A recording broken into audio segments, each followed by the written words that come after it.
Hello friend, welcome to my channel Knowledge of IoTX. Hello friends, welcome back to my another video. আমাদের আজকের topics কিভাবে ওয়েবসাইটে এইচটিটিপিএসটাকে auto redirect করা হয়।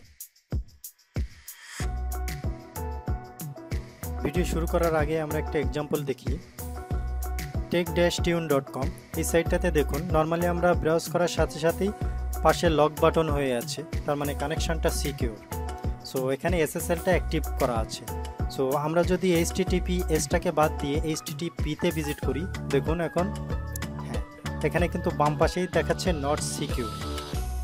এটাই হচ্ছে আমাদের আজকের ভিডিওর মূল বিষয়, যে কোনো একটা সাইটে কিভাবে অটো রিডাইরেক্টলি আপনার এইচটিটিপিএসে রিডাইরেক্ট করে দেওয়া যায়। যে আপনি যেভাবেই ভিজিট করুন না কেন, আপনার সাইটটাকে এইচটিটিপিএসে নিয়ে চলে যাবে। সো চলুন দেখে নেওয়া যাক। প্রথমেই আমরা cPanel হোস্টিং লগ ইন করলাম। এখন ফাইলস থেকে ফাইল ম্যানেজার অপশনে ক্লিক করতে হবে, যেখানে আমাদের টোটাল ওয়েবসাইটের সোর্স কোডটা রাখা আছে।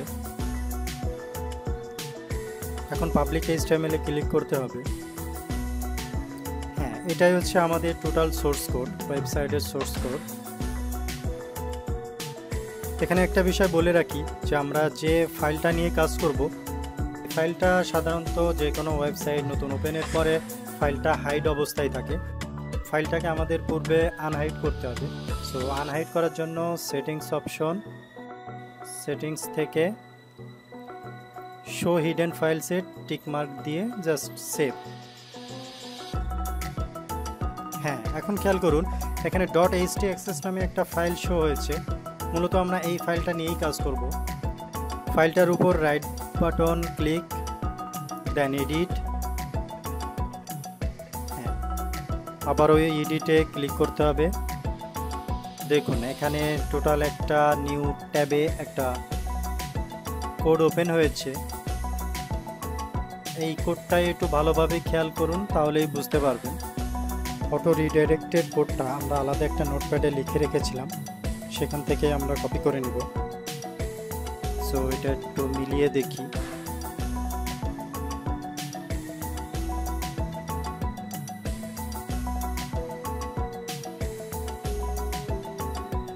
কপি করে পেস্ট করলাম। তারপর পোর্ট,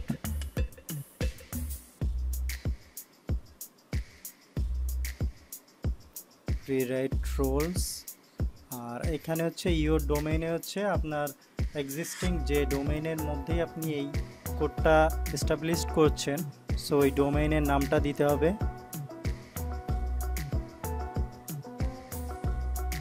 দিয়ে সেভ চেঞ্জ। আশা করি হয়ে গিয়েছে। সো চলুন আমরা আরেকবার ট্রাই করে দেখি। দেখুন নর্মালি টাইপ করলে তো আমাদের টেক-টিউন আসছেই। আমরা একটু এবার ট্রাই করি যে এইচটিটিপিএস এর এসটা কেটে ভিজিট করার জন্য। দেখুন এসটা কেটে আমি এন্টার দিব। এন্টার দেওয়ার সাথে সাথে ওয়েবসাইটটা অটোমেটিক এসএসএল অ্যাক্টিভ করে নিচ্ছে। তার মানে আমাদের যে কোডটা, ওই কোডটা সে অটোমেটিক্যালি রিডাইরেক্ট করে দিচ্ছে এইচটিটিপিএস এ। এটাই হচ্ছে মেইন আমাদের আজকের টপিকস, যে কিভাবে এইচটিটিপি থেকে এইচটিটিপিএস এ অটো রিডাইরেক্ট করে নেওয়া যায়। সো আশা করি আপনারা বুঝতে পেরেছেন আমাদের আজকের টোটাল ভিডিওটা। যদি ভালো লেগে থাকে অবশ্যই সাবস্ক্রাইব করে পাশে থাকা বেল আইকনে ক্লিক করে রাখবেন। আজ এ পর্যন্তই, আবারও হাজির হব নতুন কোনো ভিডিওর সাথে। ধন্যবাদ। Thanks for watching this video. If you enjoyed it, then kindly subscribe to my channel, and hit the bell icon for getting more update.